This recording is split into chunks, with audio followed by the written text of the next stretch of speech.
Prior to making this song, the only people besides my family that knew about my conversion therapy experience were two friends of mine.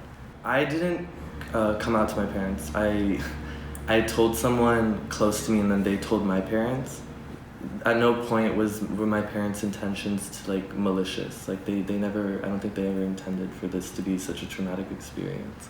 They came from a country where you get capital punishment for being queer in any capacity. So it's like, to them, they were just so scared for my well-being that they wanted to do anything to keep me safe, and in their minds, the best way to keep me safe was to make me straight. It was a random office that this guy had been like renting out close to Beverly Hills. He claimed to be a rabbi, and I didn't see any documentation that he was a certified like therapist. My first session was a group session where my parents were there with me, and I was practically being interrogated on what made me believe that I was gay.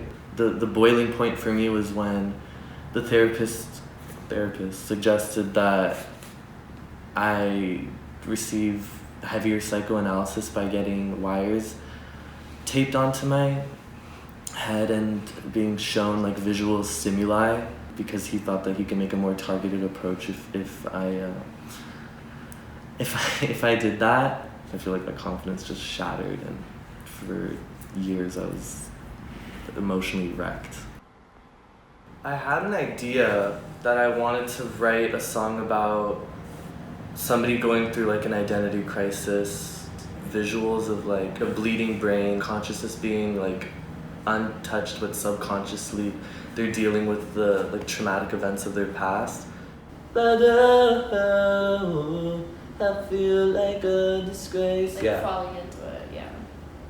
Cause they wrote me off with sin and claim my power from your grace. We could, yeah. I think for all like the soft parts, we should layer it. When I first heard it, I think I was just like a little bit shocked that this is something that Aaron went through. But then, you know, like everybody has their story and everyone goes through what they go through. Like I really connected to the lyrics and some parts of the song, so I really just wanted to like give my little like DJ Self touch to it. I feel like if you can't talk about something, you're not over it.